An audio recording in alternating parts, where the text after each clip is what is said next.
Hello there, this is Arvind Sharma from Home Academy. Well guys, I'm back with a new video, and in today's video we'll be doing advanced cases of subject verb agreement.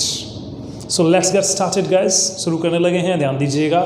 The very first point is, look guys, if your subject consists of two nouns or pronouns joined with any of these expressions besides, with, along with, as well as, together with, in addition to, and not, like or unlike, then your verb agrees with the first noun, okay, or pronoun. What I mean to say is, एक बार आप ध्यान से सुनिएगा, हिंदी में सुनिएगा. आपने कहा यदि आपका सब्जेक्ट दो नाउन या प्रोनाउन से मिलकर के बना हो और उन दोनों को बीच में किसने जोड़ा हो, जी हाँ, उनका बिचौलिया कौन हो, उनको जोड़ने वाला, उनका बिचौलिया इनमें से कोई एक आ जाए. Besides, with, along with, as well as, together with, in addition to, and not, like, unlike, और भी दो चार होते हैं, वो हम लोग बाद में बताएंगे. तो देखिएगा, अगर इनसे आपके दो नाउन मिलकर के सब्जेक्ट बनाते हैं या दो प्रोनाउन मिलकर के सब्जेक्ट बनाते हैं, then your verb agrees with the first noun or pronoun. आपकी जो verb है वो किसके हिसाब से लिखी जाएगी मेरे भाई? वो पहले वाले नाउन के हिसाब से लिखी जाएगी. यदि आपका नाउन सिंगुलर होगा तो verb सिंगुलर रहेगी, यदि नाउन प्लूरल होगा तो verb प्लूरल रहेगी. देखिएगा सेंटेंसेस, आप देखिएगा. यहाँ आपने कहा बसंती and 3 dacoits are dancing. Basanti and 3 dacoits are dancing. कौन कौन नाच रहा है? हाँ जी बिल्कुल, सब्जेक्ट कौन सा हुआ? सब्जेक्ट हुआ बसंती से लेकर के डेकॉइट्स तक. तो जिन्होंने लास्ट वीडियो देखी थी वो एकदम से समझ गए होंगे कौन से वाला सब्जेक्ट है. बताइएगा प्लीज़. हाँ जी, आप भी थे लास्ट टाइम. बताइए कौन सा सब्जेक्ट है. जी बिल्कुल सही कहा आपने, वेरी गुड. आपका जो सब्जेक्ट है वो है कंपाउंड सब्जेक्ट, एंड से जुड़ा है. कितने लोग हो गए? एक तो हुई बसंती एंड 3 डेकॉइट्स, मतलब कि 4 लोग हो गए मिलकर के. बिल्कुल सही कहा आपने, 4 लोग हो गए. इस वजह से आपकी जो वर्ब गई वो क्या गई? वो आई आर. फाइन. यहाँ पे आपने क्या लगाया? यहाँ पे आपने आर लगाया. देखिएगा, आपने कहा Basanti and 3 dacoits are dancing. Dacoits आप समझ गए होंगे, डकैत. बिल्कुल, हिंदी बन गई बसंती और 3 डकैत नाच रहे हैं. अब अगला सेंटेंस देखिएगा. अगला सेंटेंस जो आपका है वो यहाँ से इस पॉइंट से निकल कर आता है. ध्यान दीजिएगा, आपने कहा Basanti along with 3 dacoits are dancing. अब पॉइंट देखिएगा, आपका सब्जेक्ट क्या है? आपका सब्जेक्ट है Basanti along with 3 dacoits. Guys, इस केस में आपका जो सब्जेक्ट बना है वो इन दो बसंती और डेकॉइट्स इनसे जुड़ करके बना है, और वो आपस में जोड़े गए हैं along with से. और along with से जोड़े जाने पर आपका जो सेंटेंस है उसकी जो वर्ब है वो किसके हिसाब से लिखी जाएगी? फर्स्ट सब्जेक्ट के हिसाब से. और फर्स्ट है मेरे भाई बसंती. बसंती एक है, बिल्कुल हाँ. वीरू भी एक ही है और गब्बर सिंह भी एक है. यहाँ बसंती एक है तो हम लोग एक के हिसाब से यहाँ पे वर्ब लगाएंगे. यहाँ आर की जगह क्या आ जाएगा? यहाँ आर की जगह आप इज़ यूज़ करोगे, ये बनेगा Basanti along with 3 dacoits is dancing. No point is that. अब अगली बात ये है कि सर ये आपने बता दिया इससे जुड़े हैं तो वर्ब इसके हिसाब से जाएगी, लेकिन ऐसा क्यों होगा? पॉइंट क्या है? ऐसा क्यों? अब ऐसा क्यों, उसके बारे में आप एक बार जानिएगा. आपने कहा Basanti along with 3 dacoits. Guys, जब आप बात कर रहे हो इस पर्टिकुलर सेंटेंस की, इसमें जो आपका सब्जेक्ट है, your subject is Basanti. When you talk about this particular phrase, यदि आप इस फ्रेज की बात करो, दैट इजंट सब्जेक्ट, वो सब्जेक्ट नहीं है. That is post modifier. उसको कहते हैं पोस्ट मोडिफायर. पोस्ट मोडिफायर मतलब जो बाद में, पोस्ट बाद में लग के मॉडिफाई करने का काम कर रहा है. पोस्ट मोडिफायर वो बाद में लग करके नाउन से उसके बारे में अतिरिक्त ज्ञान दे रहा है. यहाँ पे आपने कहा बसंती और 3 डकैत नाच रहे हैं. यहाँ आपने कहा बसंती 3 डकैतों के साथ नाच रही है. वो डकैत आराम से बैठे हुए हैं बंदूक पकड़ के, लेकिन बसंती घूम घूम के नाच रही है. तो नाच कौन रहा है? नाच बसंती रही है. तो गैस, यहाँ पे जो पोस्ट मोडिफायर वाला कंसेप्ट है, इसको जानने के लिए आपको अगले एपिसोड देखने पड़ेंगे. तो देखिएगा, Basanti along with 3 dacoits is dancing. यहाँ आपने इज यूज किया, प्लीज नोट कीजिएगा. Okay, I am gonna give you a few more examples. Okay please. Well, चलिए गाइस देखते हैं. आपका नेक्स्ट एग्जांपल जो आपके सामने है वो है the principal as well as the teachers were present there. आपका सब्जेक्ट क्या हुआ, कौन प्रेजेंट थे वहाँ पर? The principal as well as the teachers.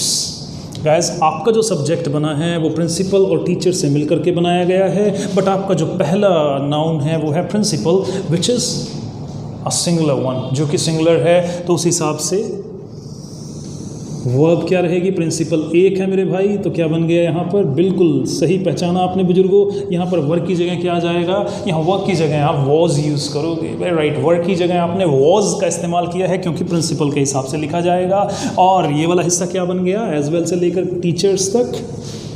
Very good, बच्चे ने कहा ये पोस्ट मोडिफायर बन गया।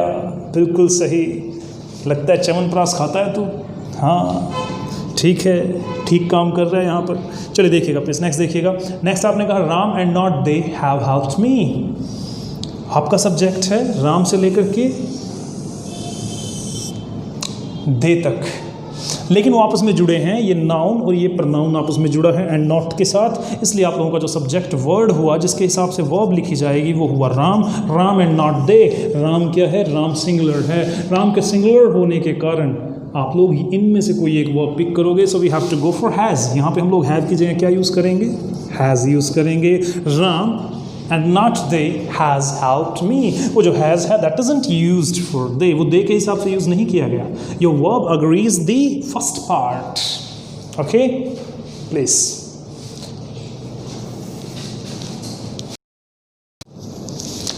वेल नेक्स्ट पार्ट देखिएगा गाइस। नेक्स्ट पॉइंट की अगर मैं बात करूं, नेक्स्ट पॉइंट में आप लोग ध्यान दीजिएगा। पहले मैं आपको बता देता हूं कि if two subjects are joint with either or, neither nor, और nor, not only but also. Look one more thing, जो प्रोनाउंसिएशन रहती है इन दोनों शब्दों की, it can be either or either, और जो ये शब्द है ये है neither or neither. Okay, so they have got two different pronunciations. We'll be discussing that thing in our upcoming lectures. Okay, so देखिएगा एक बार। आपने कहा यदि आपके दो सब्जेक्ट आपस में किससे जुड़े हों, यदि आपके दो सब्जेक्ट आपस में जुड़े हों ईदर और के साथ, नीदर नॉर के साथ, और नॉर हो उनके बीच में, या फिर नॉट ओनली और बट ऑल्सो से वो जुड़ते हों। सो उस केस में क्या होगा गाइज? उस केस में आपकी जो वर्ब रहेगी, your verb agrees with the latter part. Your verb agrees with noun to or pronoun to. जो बाद वाला हिस्सा रहेगा उसके हिसाब से आपकी वर्ब लगेगी। जी बिल्कुल ठीक कहा। सेंटेंस देखिएगा। आपने कहा either Ram or his friends was or were helping John.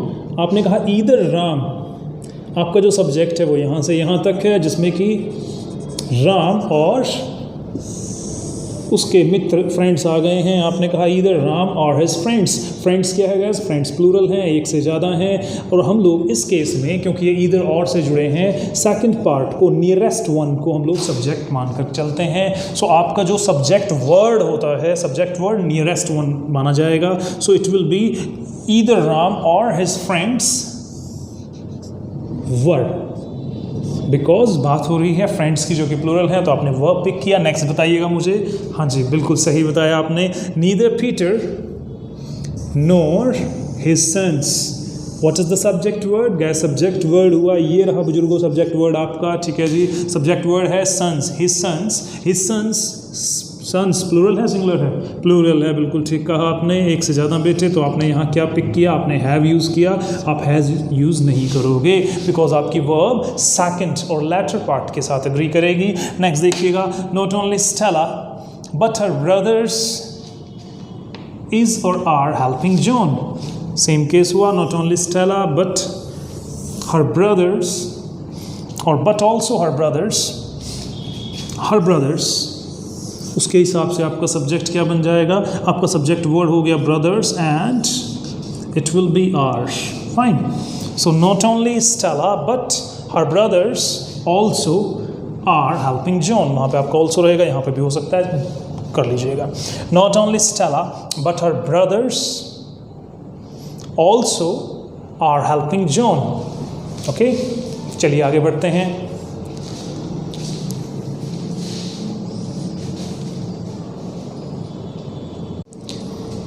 Well guys और नेक्स्ट पॉइंट इज, देखिएगा ध्यान दीजिएगा गाइस, नेक्स्ट पॉइंट जो है वो है when you use many as a pre-modifier with your subject। यदि आप सब्जेक्ट के साथ many इस डिटर्मिनर को यूज़ करते हो, इस डिटर्मिनर को यूज़ करने का मतलब है एक से ज़्यादा, many teachers, many students, many chairs, many books। So guys अगर आप many यूज़ करते हो तो उसके साथ जो नाउन होता है वो क्या रहता है, plural. And that is why जो आपकी वर्ब जाएगी वो भी क्या होती है, प्लूरल। सो आपने यहाँ लिखा many boys, मैनी के साथ जो आपने नाउन लिखा वो क्या लिखा, बॉयज़। मैनी बॉयज़ आपकी वर्ब क्या रहेगी, plural, have. Many boys have been selected, right. लेकिन अगला पॉइंट देखिएगा, अगला पॉइंट आपका कहता है मैनी के साथ यदि क्या लगा हो, ए या N.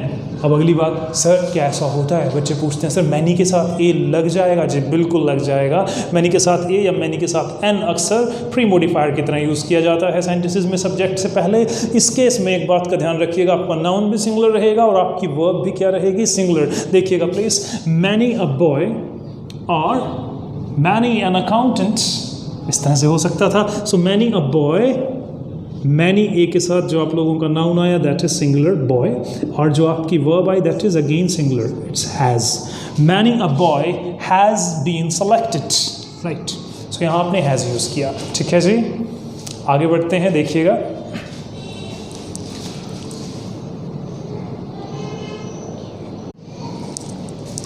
Well guys, next point is point number 4, subject verb agreement with fraction and percentage। Fine, दोबारा सुनिएगा, subject verb agreement with fraction and percentage। सो देखिएगा, if your subject is 5%, 10%, अच्छा एक आपने सुना होगा cent%, होता है कि नहीं होता है? प्लीज़ कमेंट सेक्शन में बताइएगा कि ये cent% भी होता है कि नहीं होता है। होता है तो क्या होता है, तो देखिएगा 5%, 10%, 1/3, 2/3, most, half, of plus your noun. Your noun, अगर आपका नाउन प्लूरल रहेगा इस केस में तो आपकी वर्ब भी प्लूरल रहेगी। If your noun is singular then your verb will be singular as well, okay. दोबारा सुनिएगा गाइस, वापस आ जाइए। एक और बात, ये ऑफ नहीं होता, ये ऑफ नहीं है मेरे भाई, ये है off. Off, O double F जो होगा उसको आप ऑफ कहोगे, ये है अफ। सो ये बनेगा 5% अफ। उसके बाद अगर नाउन प्लूरल आया तो आपकी वर्ब प्लूरल, यदि आपका नाउन सिंगुलर है तो आपकी वर्ब भी क्या होगी, सिंगुलर होगी। बिल्कुल ठीक कहा आपने, ठीक है जी। आ जाइएगा प्लीज़, आपने कहा most of the books, most of the books, आपका सब्जेक्ट यहाँ से यहाँ आया, यहाँ से यहाँ तक, ये रहा भाई साहब आपका subject. And when you talk about the subject word, जिसके हिसाब से आपकी वर्ब लिखी जाएगी वो है मोस्ट। लेकिन किस चीज़ का, किताबों का ज़्यादातर हिस्सा। किताबें वो एक से ज़्यादा हुई, 20 किताबें थी, उनमें से ज़्यादातर मतलब कि 15-16, तो आपने कहा मोस्ट ऑफ द बुक्स। तो इस हिसाब से यहाँ पर आपकी वर्ब क्या रही, आपकी वर्ब इन बुक्स के हिसाब से क्या हो गई, वर हो गई। Very right, most of the books were written by Premchand. बिल्कुल, अगर यहाँ पे क्या होता, अगर यहाँ पे बुक्स ना होकर के क्या होता, सिर्फ बुक होता, most of the book, then your verb will be was. तो आपकी वर्ब वॉज हो जाती भाई साहब उस केस में। नेक्स्ट देखिएगा, next is half of the students. Half of the students, students में से हाफ वो प्लूरल है, then your verb will be plural as well. ये बनेगा, sorry, most, half of the students क्या बना, हैज़ के हैव। जी बिल्कुल, स्टूडेंट्स प्लूरल हैं, it will be have. Most of the और half of the students have been selected. Half of the students have been selected. Got it guys? That's it for the day, best of luck for the day. But guys, जाने से पहले देखिएगा, अभी आपको कुछ sentences देने लगा हूँ और इन सेंटेंसेस के जवाब आप दीजिएगा कमेंट बॉक्स में।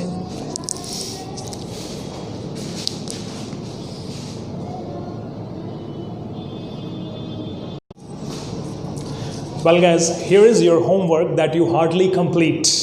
Okay, I'm just kidding. ये रहा आपका homework भैया, देख लीजिएगा एक बार। The Prime Minister as well as many cabinet ministers has or have been working hard. Next one is not only India but other nations also were criticizing terrorism. Next one is much of your knowledge depends on your hard work. Next one is 2/3 of the students like or likes a win.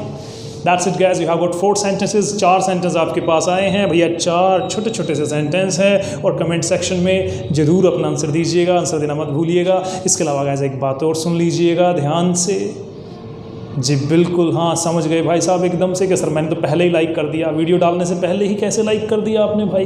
हाँ जी, like करना मत भूलिएगा, subscribe करना मत भूलिएगा और share करना तो बिल्कुल मत भूलिएगा। बहुत अच्छा फील होगा आपको, शेयर करके देखिए, शेयर करना अच्छा है। किसने कहा था? बंटी ने कहा था, हाँ शायद बंटी कह रहा है टीवी में कि शेयर करना अच्छा है, तो शेयर जरूर कीजिएगा। भाई guys, best luck for the day, bye.